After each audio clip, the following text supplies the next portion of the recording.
The attacks on palm oil over the last decade have been relentless. Issues such as deforestation, displacement of wildlife, sustainability, health concerns, and labor have been used by countries in the Western Bloc to construct a narrative against palm oil. The powerful Western media have been weaponized to disseminate misinformation and allegations in a relentless campaign that has led to sanctions on the imports of palm oil and palm oil products. In the face of these allegations to discredit palm oil, Malaysia, one of the leading palm oil producing countries, has now taken a stance to counter this Western narrative by giving a complete account of its side of the story.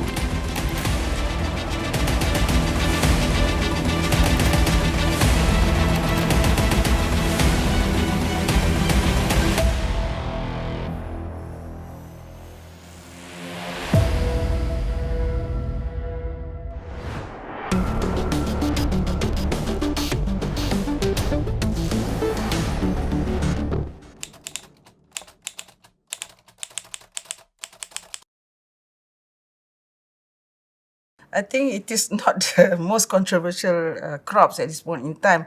Actually, it has been in the world atau in the presence in the human's life actually for a very long time until of late when maybe especially the Westerners, the European countries are so gung-ho about climate change and global warming and so on and so forth, and also because of there is some degree of market competition, so this issue became a big issue now, especially with regards to our palm oil against the European countries. Yeah.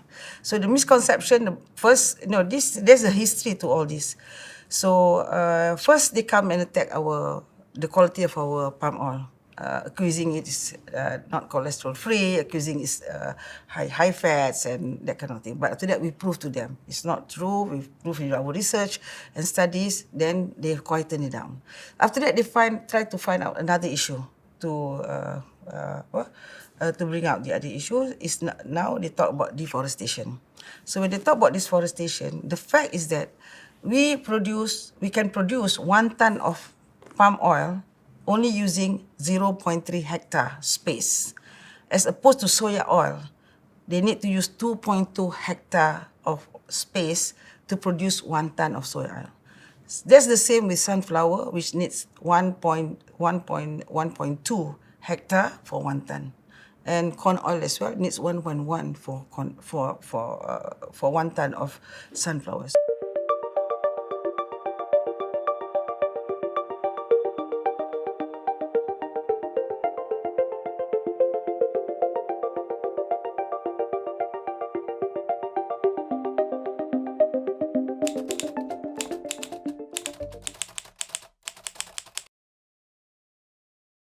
Why are you giving double standard? Okay, so there is this also fact that about the Amazon countries when they accuse of even Indonesia for forest fire, yeah, for this they're clearing the forest by burning of this palm oil plantation when they want to clear. But whatever is I'm trying to say, the Amazon fire that is in the other parts of the world is even worse than the fire that is created by the palm oil. So they are always trying to cover up the other parts of the world issue with this deforestation. So when it comes to palm oil, they will highlight. Okay, they will highlight.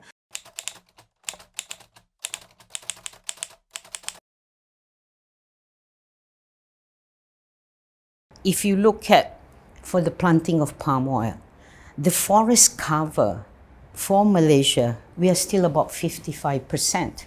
If you compare to forest cover elsewhere, Europe is very low. So Malaysia, by just virtue of forest cover, we still have about 700,000 hectares to plant. But they are attacking because it's like climate change, we cut down trees, and palm oil, including rubber, perhaps, are not considered forest plant. So that is one angle. So attacking Malaysia, Indonesia as well, I think it's just out of proportion.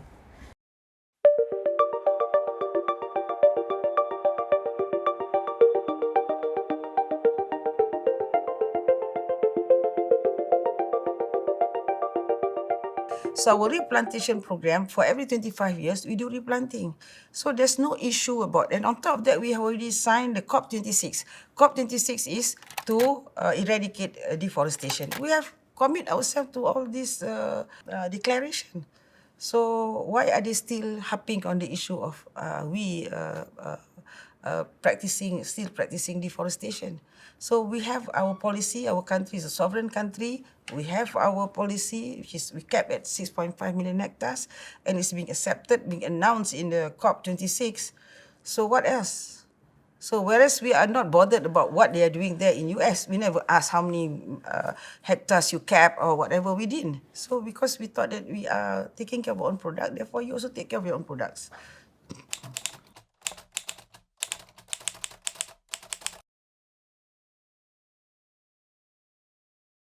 And of course, palm oil is being grown on the plantation, on agricultural land, which is already identified. So all these are in line with our government policies. So it's already in place.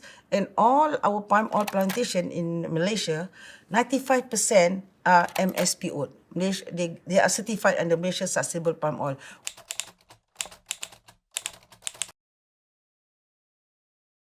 I think the main objective of MSPO is to ensure that all palm oil that's produced in Malaysia is sustainably produced. And this sustainable palm oil is being traced throughout its supply chain. That is the main, objective of MSPO.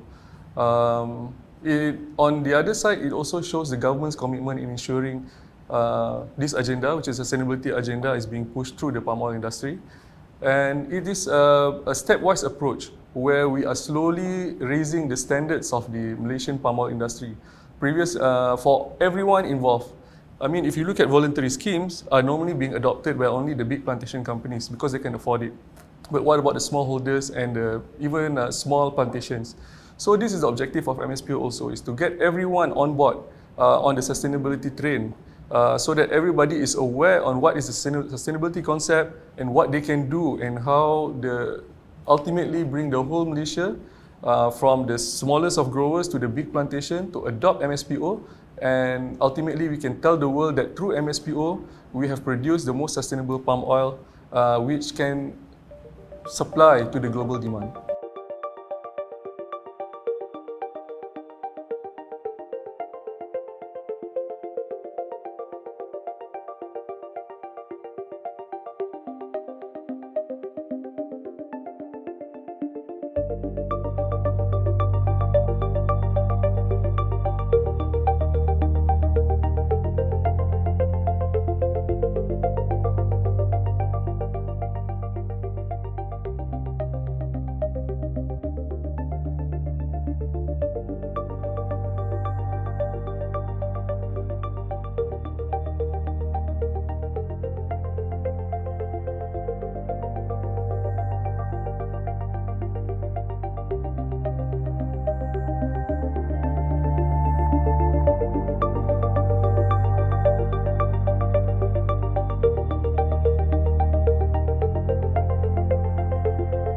So on top of that, one palm tree can last for 40 years. But we have our policy. Our policy, after every 25 years, we do clearing and we do our replanting. Yeah, it can go for 40 years, but in Malaysia, we make a policy of 25 years, we do replanting. But for corn oil, maize oil, or sunflower and soy oil, they do it annual planting. So which is more sustainable? So which is more economical? Which is more productive? It's of course our palm oil. It's more productive and more economical and has high value. And on top of that, we produce high quality oil from our palm oil.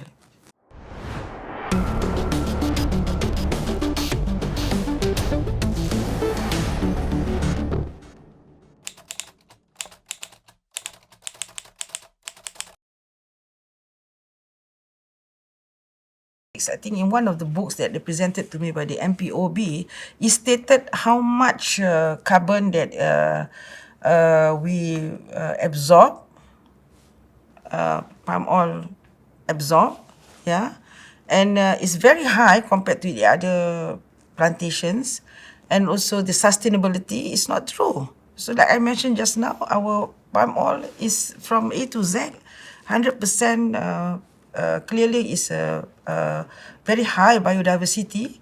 It can be used for all kind of economic benefits with all parts of palm oil. So it's been practiced in Malaysia. So one of the our agri-commodity policy for 2030, which we have launched somewhere end of last year or early this year, one of it is circular economy is our focus. What is circular economy? Circular economy is to making sure that everything is come to value. Yeah. So that's what we do with our plantation. We make sure that we collect the rubbish, all these fawns or whatever, we process it, become into energy, we process it, become biomass. So even our cooking oil, we process it, become biodiesel. So all these are circular economy which are practicing. We are already practicing. So here again, I want to highlight the way they treat Malaysia as though we are not progressive country. We are very advanced, very progressive. They thought only in Western countries where they do this circular economy, but they don't check what we are doing here. They don't really come down to see that we have been practicing all this. We understand because we plant palm oil as opposed to their rapeseed and corn oil. So palm oil is a long sustainable of 25 years to 40 years. Yes, it's annual crop. So what do you do with the annual crop? You clean it up, and what do you do with the rubbish? We don't know.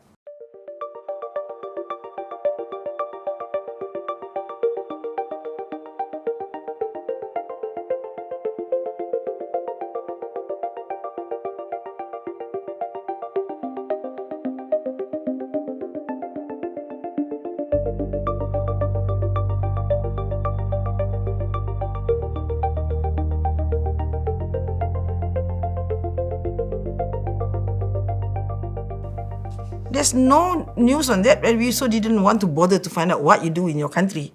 Yeah. So why are you so busybody to come over to our country and to find out? And the worst is that you want to find out, but you better find out the truth. You're not bringing the truth. You're bringing news that only benefit to you. So this is crop appetite.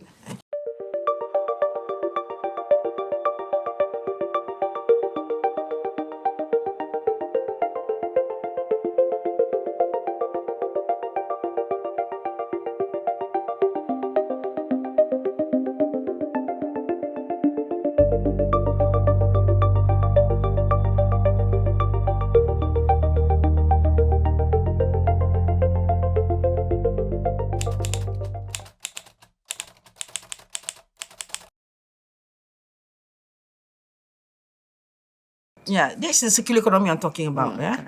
So, but the other part is that how do we make our productivity and our sustainable high? We also focus on earth management. Okay, this is very important. Yeah? Earth management, soil management. So we make sure that we put minerals, all these properties that can enhance the value or the property of our soil, so that the crop is more long-lasting and of high quality. Okay, and we also have technology and research. How do you want to plant our palm oil? Because now palm oil is a bit too tall. Yeah, too tall. That's why we have problem. We have to depend on human labor using this chainsaw, all kind of techniques we try lah, automation, whatever. But like, besides that, we're trying to do the automation. So now we have to try to find, we growing a very a short kind of dwarf, they call it dwarf palm oil, so that it's not too tall, so it will be just nice, so it will be more practical or more doable for any worker. So these are the things that we are doing to improve, and then the carbon emission as well. So I don't understand why these Americans or these European countries, they act as though they are so advanced in all these sustainability practices, sustainability implementation, but I don't think they themselves have done enough in their country, because they don't have that kind of situation in their country. The environment is different, the way, the kind of soil oil, whatever, is different sort of tree family as opposed to palm oil. So this, they have to come here, and we have done also bringing all these some of the reprints from the NGOs and from the embassies. You know, we brought them to the farm, to the plantation to take a look. And when they visit the plantation, they agree that they see that we practice very high standards, but that's where it stopped. They wouldn't go back to tell that, oh no, Malaysia doesn't do that, because they want to protect their crop. That's it. That happens. Yeah.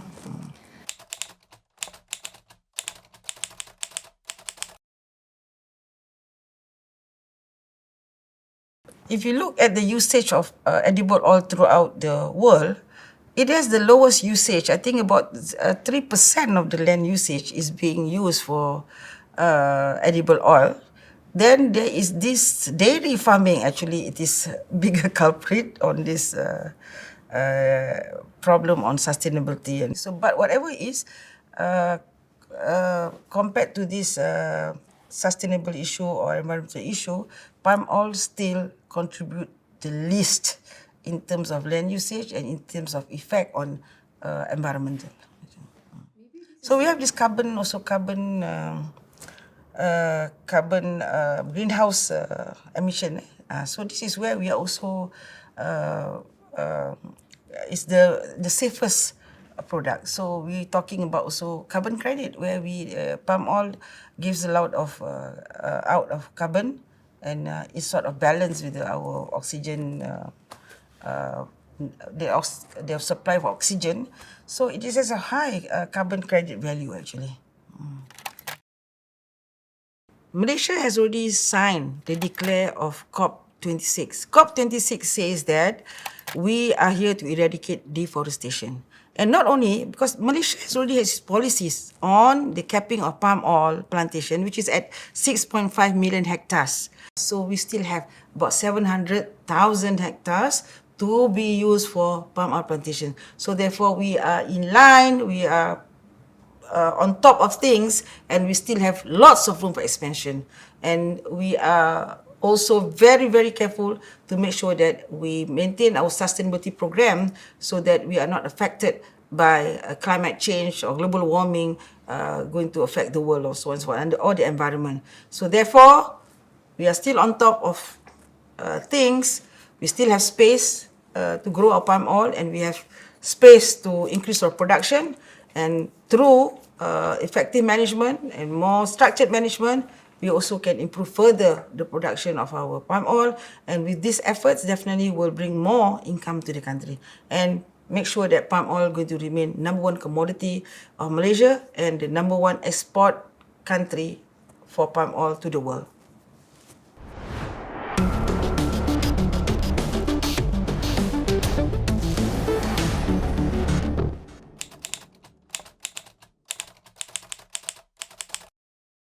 We use a lot of foreign labor.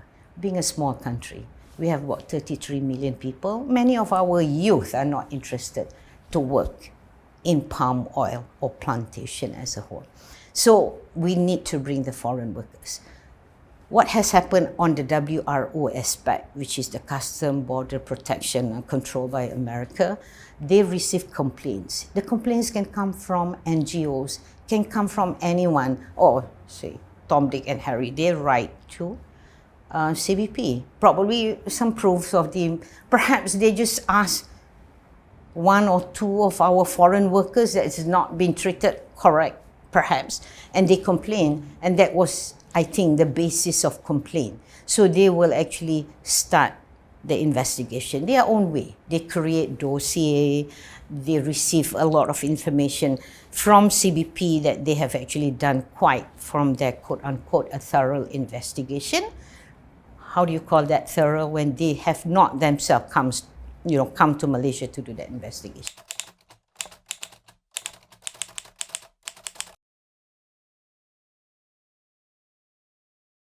So the forced labor issue, actually, they misunderstood because our plantation is situated in the rural areas, yeah. So these smallholders especially, Yeah, the big plantation we got no problem because they're very organized, very structured. They have their homes and that kind of thing. Yeah, but we're talking about the smallholders, which is about 40% of producers are the smallholders. So when these smallholders they run their own private or personal plantation, yeah. So their homes are situated in the plantation itself. Okay, in the plantation itself, right? So if their homes is situated in the plantation itself, okay, when the father goes to work in the plantation, yeah, so the children stay in the same house as the family there. So where is the playground of these children? Where could it be, the playground of these children? So the playground of these children is the plantation itself.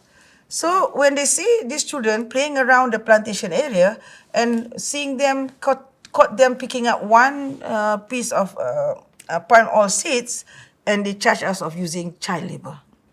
Is this fair? It's not fair. And they don't even come and verify. So this is where the playground is. They don't stay in towns and come to work in the plantation. They stay in the plantation, the children stay in plantation. And just like any children on weekends, probably they might help their parents in the plantation. So jadi, what is the issue that they are accusing us of using forced child labor?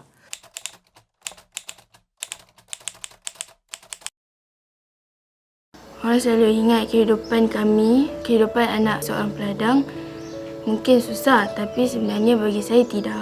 Memang kita rasa kecewa, marah lah kalau disebabkan tekanan-tekanan daripada pihak negara-negara kuasa besar ni untuk mengawal ekonomi sampai menjejaskan kita punya sumber pendapatan utama kan.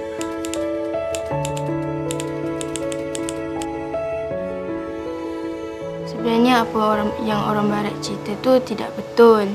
Sebenarnya kami di sini, anak ladang kelapa sawit ni sebenarnya happy, sekolah seperti biasa. Tak ada pun dipaksa untuk membuat kerja di ladang. Dan kalau boleh kita tak nak bawa pun anak-anak masuk dalam kebun.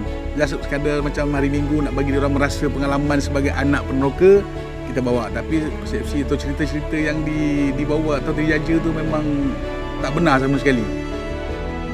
Saya dah anggap kampung ni, ladang ni sebagai taman permainan saya yang baru selepas saya pindah dari bandar. Itu semuanya pada saya, pendapat pribadi saya lah, adalah propaganda jahat daripada negara-negara luar lah. Demi nak, orang kata nak menutup periuk nasi negara kita ataupun pendapatan peneroka. Jadi dia buat cerita ataupun andaian yang bukan-bukan. Tolonglah jangan sebarkan fitnah macam ni. Saya pun ada cita-cita. Cita-cita saya tinggi. Cita-cita saya nak jadi cikgu. Kalau tak ada ni ladang kelapa sawit ni, saya tak dapat capai cita-cita saya. We have plantations, we have the smallholders. So they don't understand that this is where we give livelihood to families, about 5 or 6 members of families. How many millions Malaysians in our country enjoy the livelihood from palm oil plantation? Not only in Malaysia, even in Indonesia. I'm talking about Indonesia and Malaysia lah, because we are the only two biggest producing countries of palm oil. So they forgot the fact that we give livelihood to people. Yeah. So this is most important, survival of people. Yeah. These young, those poorer groups, the bottom population of the country where they depended so much on this palm oil cultivation. So they don't want to use that kind of fact to show that how good is Malaysia in making sure that these people have have a good livelihood. So these are the things that are very unfounded as far as you're concerned. And I would want to go there and to make them understand, actually, you don't really come down to Malaysia to look into this issue, but you just take up the allegations that you made by these individuals or NGOs that I think is being sort of planted, whatever, to do this propaganda job, actually. No, before this, there was another incident of forced labour, which is not a true fact as well. Malaysia has launched this ex-convicts program or second chance program. So the parolees are being recruited at their own will, voluntarily to work in the plantation. So, but then they accuse us of forced labour because these are ex-convicts. So when I relate this to SDGs, Sustainable Development Goals 2030, it says that no one should be left behind.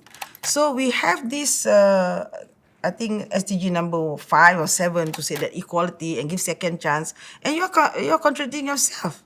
So I quickly pick up this point and start justifying it's not right for them to say this is a forced labor issue. And you don't even come out with a definition yet in that category, and you unleash us. So this is also very high-handed. Done by the US. So the latest system that we are doing in terms of employment, all this already put in the criteria, and the MSPO, that's already there. You cannot, they call it this keeping of documentation, salary, all this is already gone and done with actually.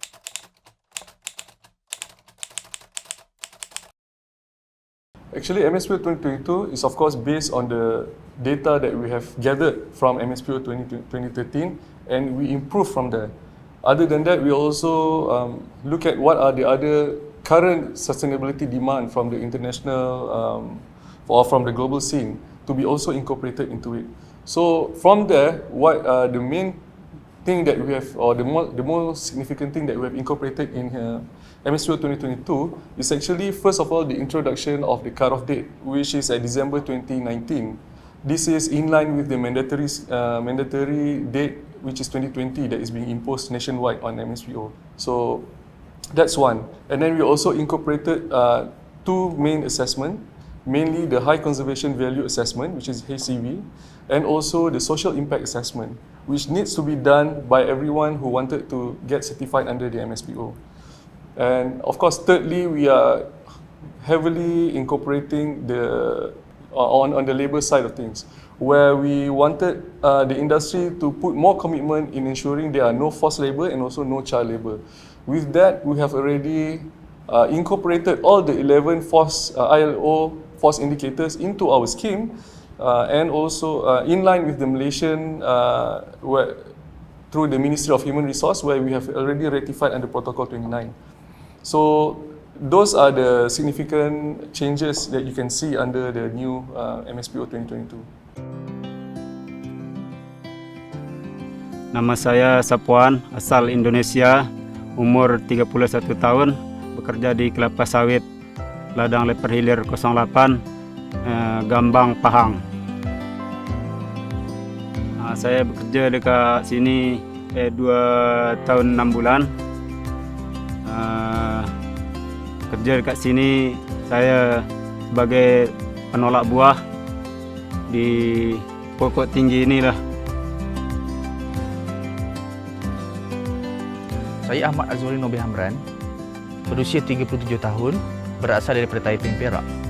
Telah berkhidmat di syarikat FGV selama hampir 11 tahun. Estate manager dia merangkumi pelbagai aspek. Okey, kita tak semestinya menguruskan perihal ladang saja. Okey, dari segi aspek kemanusiaan kita juga perlu mengendalikannya dengan sebaik mungkin.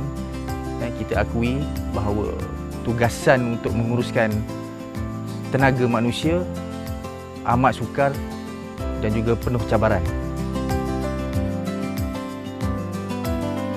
Yang bagi kita semangat sekali bekerja dekat sini, kita fokus pada pemilih dekat kampung lah, keluarga kita dekat kampung. Sebab kat kampung tu kita butuhkan untuk menyelesaikan ekonomi kita dekat kampung lah. Contoh macam memberi nafkah sama keluarga semua. Soal baru sampai dekat Malaysia ni, kita sebagai pekerja PMI, kalau kita baru sampai di tempat kita di mana majikan sediakan kita, contoh macam rumah, tempat tinggal kan, dia bagi kita free dapur gas, beras, bekal-bekalan untuk bekerja selama 1 bulan lah, sebelum kita dapat gajian untuk beli sendirilah. Kita kena ingat sebagai estate manager, okey, dia bukan berkait ataupun bersoal tentang jawatan saja semata-mata.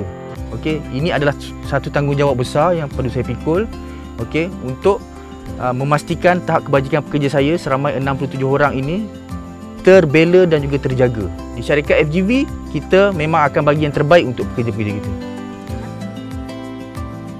Kalau nak cerita pasal kerja dekat sini, kita daripada pihak majikan, kita diarahkan kerja minimal satu hari itu 8 jam.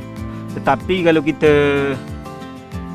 tambah lagi, lajak lagi daripada 8 jam tu, kita dapat gaji lebih lah. Bermakna kita dapat gaji lebih. Kalau kita cari produktiviti dalam perharian tu lebih daripada 8 jam tu, kita dapat lebih, dia pun bayar kita akan lebih lah, macam tu lah.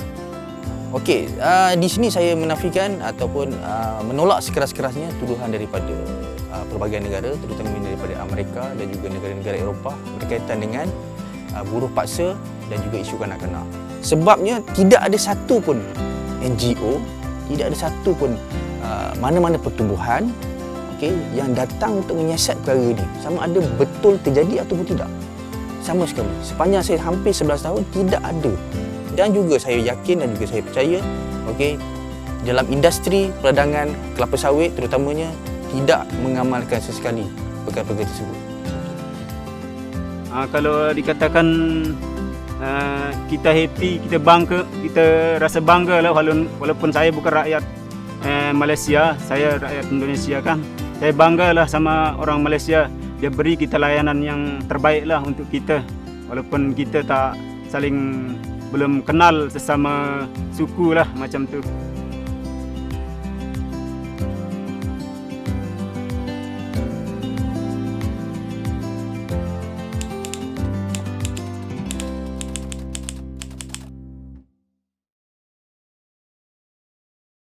In the past, we are a bit too soft in terms of our fight against these EU allegations. Now we have to go stronger, we have to go loud, and so that to make sure that to put them in place, at least to shake them up, because you don't simply bully a country, as you like.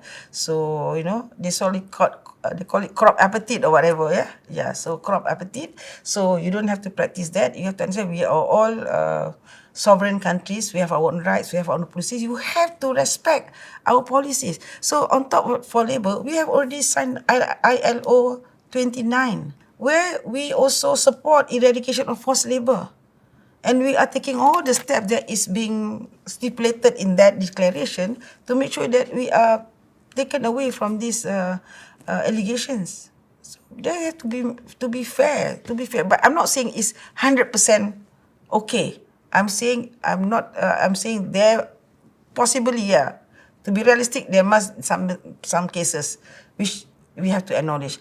But the degree and the presence is about what, 1%? If it's also 1% or what, is you have to verify first, and then you just focus on that issues, and we can correct it. If I know that this company A you're talking about, we go down and to make sure that we monitor them and come to a stage where they have to perfectly follow the rules and the policies, then we can release them.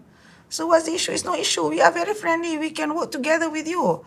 So but why are you doing very unilateral? So this is what they say, unilateral decision to make sanction against our palm oil.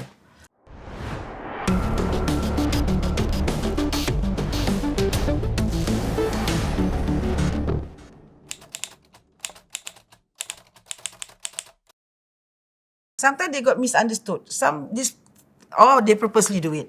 Because this thing happens not in Malaysia. So in Indonesia, for instance, someone found long time ago, one orangutan died in one plantation in somewhere in Indonesia. Maybe not even a plantation, somewhere in Indonesia. Then they accuse that Malaysia killed the orangutan. So this is where is the verification process. So I'm talking back to the basic rights of law, legal. I'm not a lawyer, but I think the basic rights of legal, basic rights of conducting legal acquisition, whatever, you have to have verification process to hear to both sides of the story. And this is the main thing that I'm going to CBP to demand for that kind of process before you make any sanction to our products.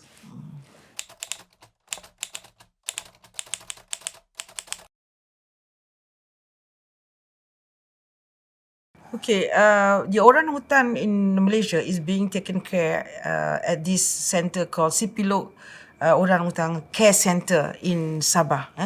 That shows how Malaysia as a country who cares not only about its people but also the animal that is around the country. And we have a very high standards of wildlife system to make sure that all these animals are being taken care of, and when they are sick, we really take care of them and we really monitor their situation from day to day. We have all these experts that is taking care of this animal, especially when talking about orangutan.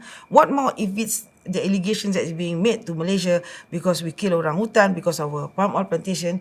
We want to protect our number one commodity. Definitely we're not going to do all this nonsense just to get these allegations and cause our export to be banned, and this is money to the country. You think we want to sacrifice that? I don't think we are doing that. We have to protect. We make sure that we balance. We are not going against all this compliance with regards to deforestation, with regards to wildlife, with regards to sustainability, with regards to environmental. We are very much in line with all the international policies, and our country itself, we have our own policies to make sure that we practice high standards and to make sure that everything is being taken care of. At the same time, do not jeopardize our commodity interests, our national interests, our economic interests, so that the country will prosper and progress in every ways for our future development. So don't, I think these allegations is, I think, very, how do I say it, I don't want to use some words that is maybe very offensive, but I think it's ridiculous, maybe. This ridiculous or this false allegations on our treatment of orangutan especially is really far out. It's really far out and it's not happening at all. And please come to Malaysia. If you want to have a good look, how do we take care of our orangutans? You please come. And please, you visit this place called Sipilog in Sabah, and you can enjoy yourself with the orangutan there. You can have photo session, and you can start having your pictures on our palm oil products. That would be very great. Thank you.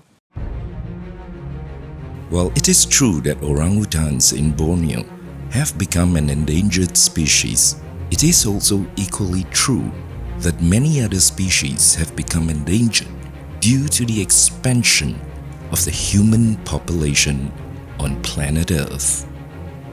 According to Statista, changes in land and sea use in Asia-Pacific make up only 43% of the factors threatening wildlife populations. More than 50% is due to species overexploitation, invasive species and diseases, pollution, and climate change. In this research carried out by Statista, all wildlife, not just orangutans, are threatened all around the planet, including in North America, Europe, Central Asia, Latin America, Caribbean, and Africa. Asserting that oil palm is the sole reason that threatens wildlife such as orangutans selectively negates the facts causing the population decrease of all endangered species.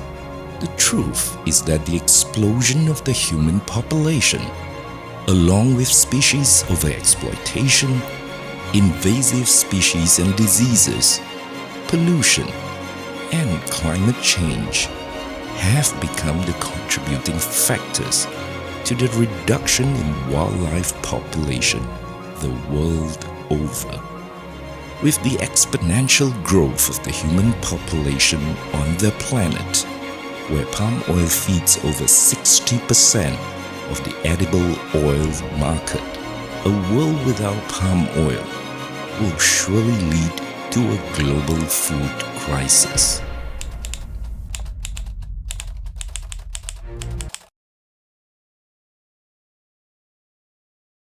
Yeah, of course, we are competing in the world of edible oil market. Yeah, so palm oil is seen as a threat to these products. That is associated with the West, with the Europe countries and the US. Okay, so it's their protectionism attitude actually. But as far as I'm concerned, as a professional, as a marketeer, every product has its own market, has its own target. So there's no fear actually, and the world is growing. So the need of edible oil is always there. It's always there. So there's no need to compete actually and raise some issues that is unfounded. So maybe there is some truth in it, some of it. But what we are questioning is that the process of sanctioning our product is not done fairly. Because if they receive one complaint from any NGO or one individual, they just take it at the surface level with no verification process. There's no investigation on our side, so they sanction our products. So this is not fair. I think being a democratic country and the US talking about democracy and freedom and that kind of thing, but they're not practicing it. So therefore, we feel that it's because of market competition, so they go to these tactics to sort of ban our palm oil or to reduce our market expansion, especially in the Europe and the US.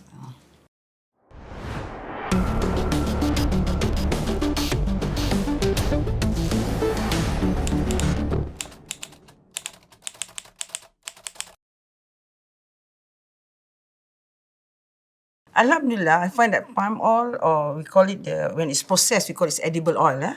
So once it's edible, it can be used for a lot of things, because especially for frying. And apart from the frying, we can process it into becoming cheese, dairy products, and you can change it to ghee and this sort of thing. So, but not only palm oil-based products. Palm oil can be made into food products and non-food products, even cosmetics also they can be processed into all forms of cosmetic products as well. And also chemical products, pharmaceutical products, also it can be used.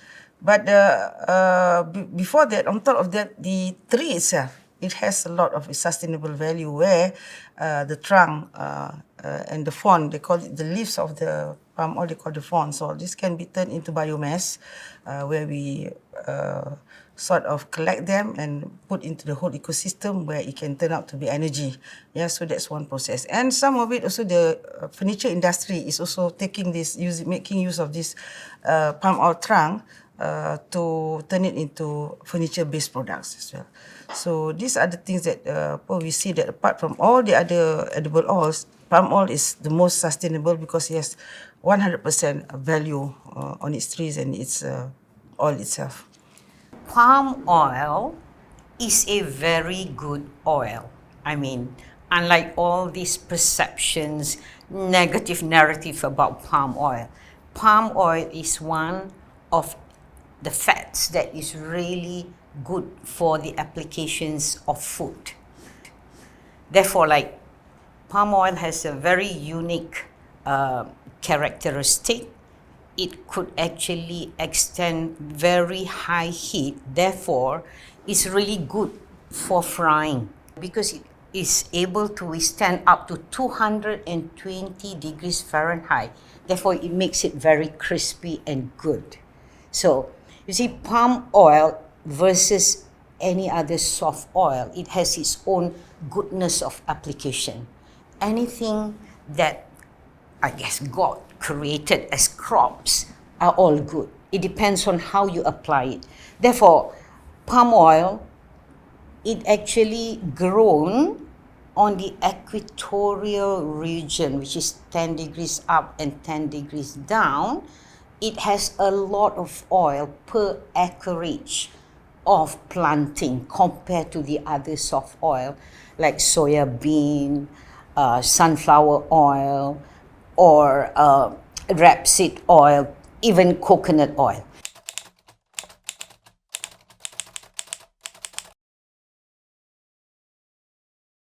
So palm oil is known because in Malaysia, we do a lot of, under the Malaysian Palm Oil Board, they do a lot of researches. Till today, they have done about 600 research and studies. So these research and studies sort of to find out what are the benefits and the values that they have in the properties that is available in the palm oil. So from the properties that they discover, it can turn around into some various products. It's for cancer protection. It can be used for heart attacks protection. And apart from that, it's good for the eyesight as well because one spoonful of palm oil, the red palm oil, is equivalent to about 20 sticks of carrots that you have to take, okay? and also it also helps to activate your hair growth also as well. Yeah, and it is cholesterol free.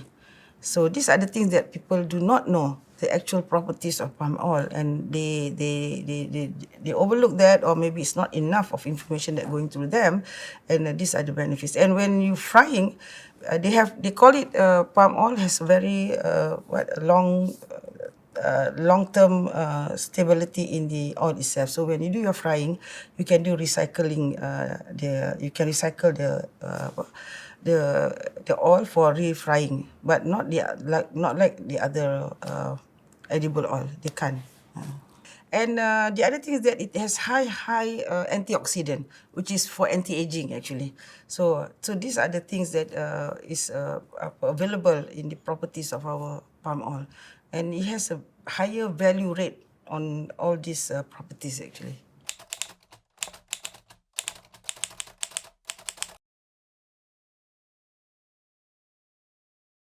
Indonesia have Indonesia Sustainable Palm Oil, we have MSPO, and in fact our standard of MSPO is so much higher than, whereas while Indonesia started it first and we come in later, say I think Indonesia 2005 or something, we are 2011. So, but our standards very much close to the RSPO, the Roundtable Sustainable Palm Oil. Yeah, so we are very much close to that, and our MSPO has been recognized in the Olympic Games. In Tokyo, they recognize our palm oil, MSPO, and they become the official edible oil for the Olympic Games, you know. So, and I think the other country that is recognizing our MSPO is also China.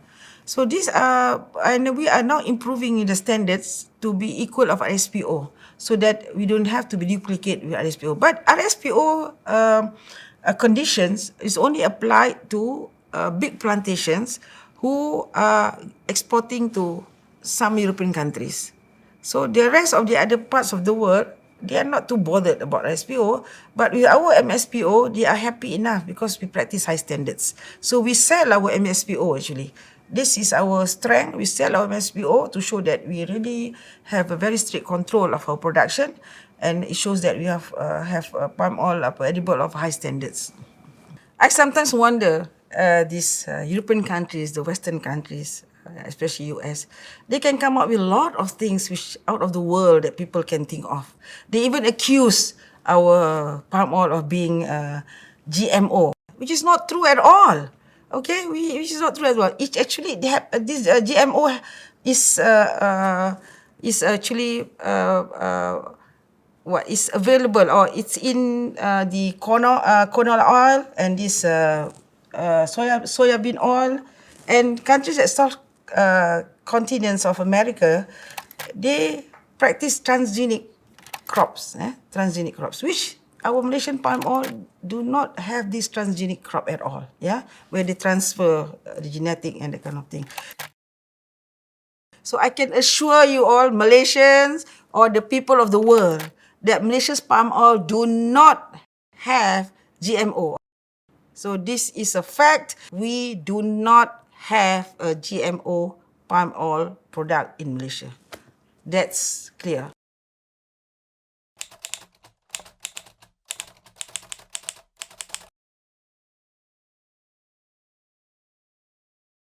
The MPOCC, or the Malaysian Palm Oil Certification Council, is an agency under the Ministry of Plantation, Industries and Commodities. And our main role is to ensure that the Malaysian sustainable palm oil is being properly run throughout the country. Which means that first, we are responsible for the standard settings of MSPO.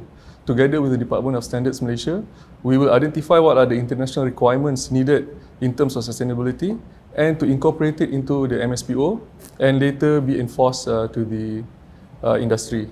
And secondly is, of course, to ensure that the relevant documents in guiding, or the scheme document itself, and also guidance document is being produced to, with stakeholders engagement, to ensure that everybody is on board and their acceptance towards MSPO is better and more relevant to what the Malaysian industry requirement will be.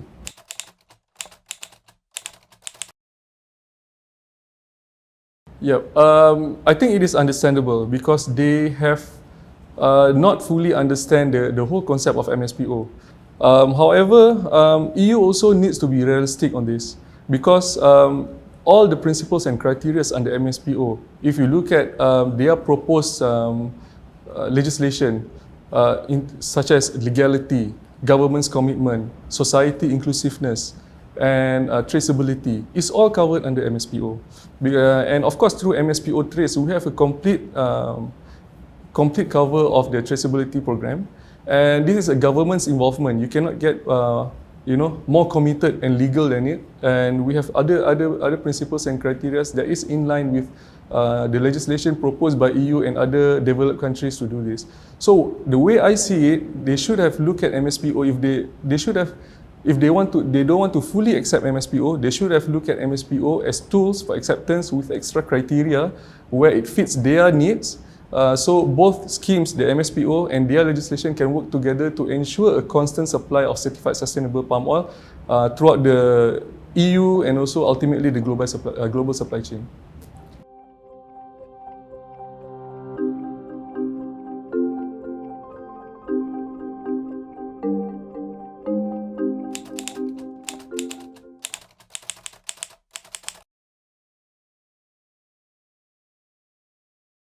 Those days, Malaysia started with rubber, okay?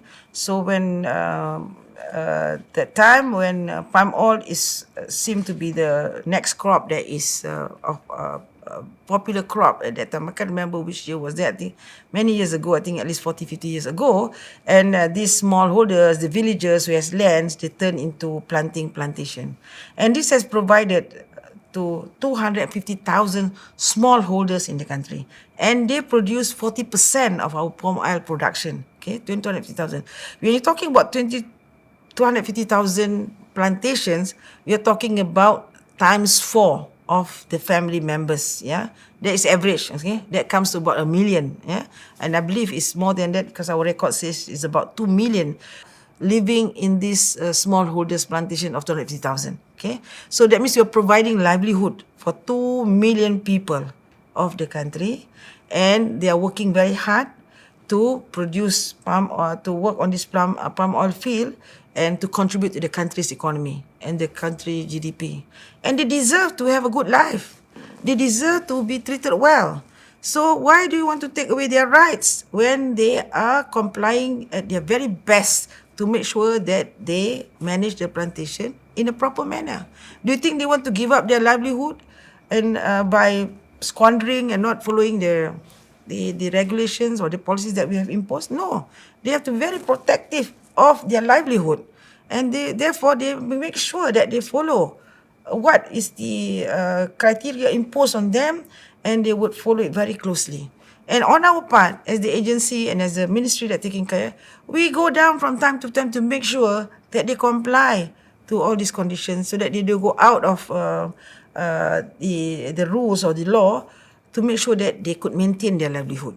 So we want them to have a continuation. So now with this situation where COVID situation, where the palm oil price rise very much higher than normal price, you think these smallholders want to sacrifice for all small negligence, for one small mistake? No, they will not forego that. I'm sure they will protect this income of theirs so that they can provide for the family. So if I'm not going to say that therefore it's our duty now to make sure that for all these false allegations, we have to fight them. We have to fight them, because if they are continuing to do this, it will sort of deter or will sort of block the livelihood of these smallholders especially. So we are not too worried about the big plantations. They know how to take care of themselves, and they have the money to provide. They have the money to set up all the necessary infrastructure, so they can do it. So, but in the smallholder situation, the government or the ministry and the agency is assisting them to manage their plantation or their estates, so that it will be more sustainable. So we do it in a cooperative manner, where we set up cooperative. So a group of 100 to 150 smallholders come together, and therefore it will be more cost effective for us to assist them with machinery, with fertilizers, with infrastructure, and we can help to manage them in a more structured system. So this is the effort that, so far we have formed about 69 cooperatives. So far we have, and then there's more to come. And this is the way forward for us to make sure that our smallholders is very productive and they can sustain their business, their income by being more structured. And by being more structured, we can improve the quality of their management, the quality of the production, the quality of their machinization, and all those that is needed for their plantation needs. Yeah.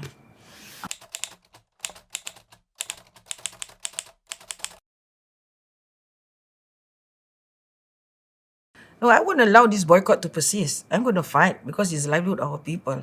If, like I said, if they want to go on with the campaign to go against it while we comply to all the necessary criteria or conditions, we are not going to stay idle. We're going to stay quiet. So that is why the ministry and the agencies are going out to find new market that will not go on this Western propaganda prejudice. So we are now building this market by us going down to these countries and explaining about palm oil from A to Z with a special book. We tell about Malaysia palm oil. We meet up with the industry players of these countries. We meet up with the NGOs of these countries. We meet up with the MPs of these countries. We meet up with high influential individuals.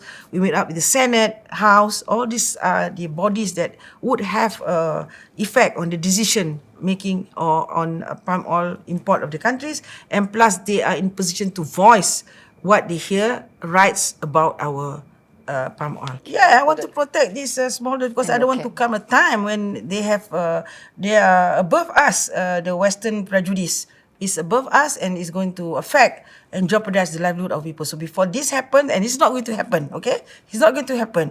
And we want to make sure that we protect them and make sure that the supply of palm oil is being accepted. Now with the Ukraine war, the Ukraine and US war, it shows that, palm oil is to make a comeback, okay? Because they are the producers of rapeseed and they are the edible oils, so they are not able now to export. And now the need for and the demand for palm oil is very, very obvious when the European countries are now making announcement. The Iceland people and then the EU, they're talking about looks like they have to go back to palm oil because they are not able to. So we offer them, okay? We are more than willing to offer you our palm oil is available because we also don't want your people to suffer. Yeah. So this shows how we care about the nation, about the world population, for the world citizens. They deserve to have a fair supply of this edible oil, which is part of our normal life. All this while, what they've been doing is very much false allegations and prejudice propaganda from the West. So it's an opportunity. I'm glad this is an opportunity for us to take the chance to reintroduce our palm oil to these countries.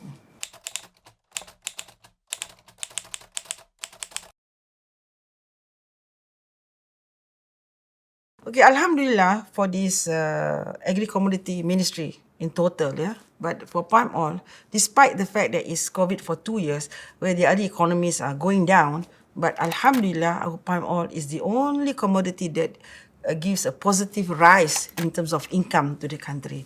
So if you look at 2020, the palm oil contribution is about 54 billion.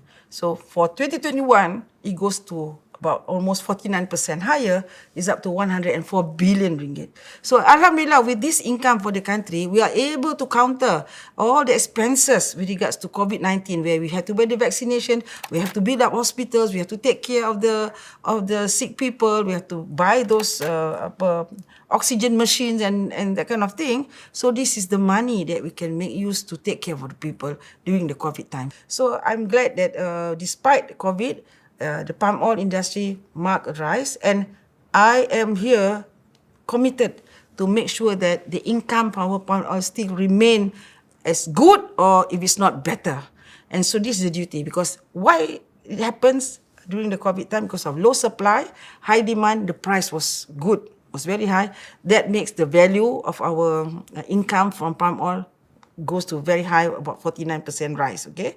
So for 2022, where the labels come in already, yeah, and production will be higher. And this is how I want to make sure that the income level still remain at the same, because I would expect with a high production, high productivity from the plantation with the coming of the foreign labor, therefore the supply of palm oil is going to be high, probably the price is going to go down. Yeah, so that is why our effort is expanding our market to the new countries so that we can maintain the side of income that we get for this 2020 from 2021, and I believe 2022 will be more, because I targeted about 300 billion total, but for palm oil probably more 150 billion, and therefore Malaysia will be the #1 country now left to serve the world for this edible oil, and to serve the world so that they have their food security system is being can be continued, and they would not be failed with the supply of edible oil. And like I said, everyone in the world somehow or other they do take some form of edible oil, and palm oil, of course, is the best edible oil that is very sustainable and very economical and have high property values. From palm oil producing countries like Malaysia, rise a new force of leaders who are willing to stand up and take on a global leadership role to defend the rights, sovereignty, and self-determinism of their people.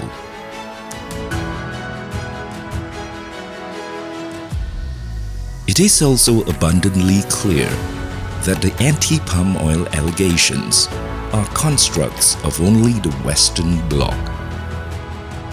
This is a story of the strong suppressing the weak. This is a story of protectionism. This is a story where sanctions, if allowed to go on unchallenged, can significantly affect price of palm oil and thus destroy the livelihood of over 461,000 small landowners. In the midst of these allegations, perhaps it is pertinent to ask, what will the world be like without palm oil? As much as every farmer in the world has a right to plant and harvest rice, potatoes, corn, wheat, vegetables, fruits, and any agricultural produce, oil palm farmers have the same right to earn a living. In fact, the right of every farmer to earn a living by planting crops is guaranteed by the United Nations Declaration on the Rights of Peasants. It is rather interesting to note that the countries who voted against the United Nations Declaration were countries from the Western bloc. The world cannot claim that it has achieved equality as long as this injustice continues to play out. For the Malaysian government, countering the anti-palm oil narrative by the Western bloc is crucial. It is crucial not only to defend Malaysia's sovereignty, but to defend the economic rights of over 1.8 million people who depend on the palm oil industry in order to survive. With the economic importance of palm oil as the #1 commodity, Malaysia will continue to protect its sovereign rights and lead the global movement to champion the goodness of palm oil.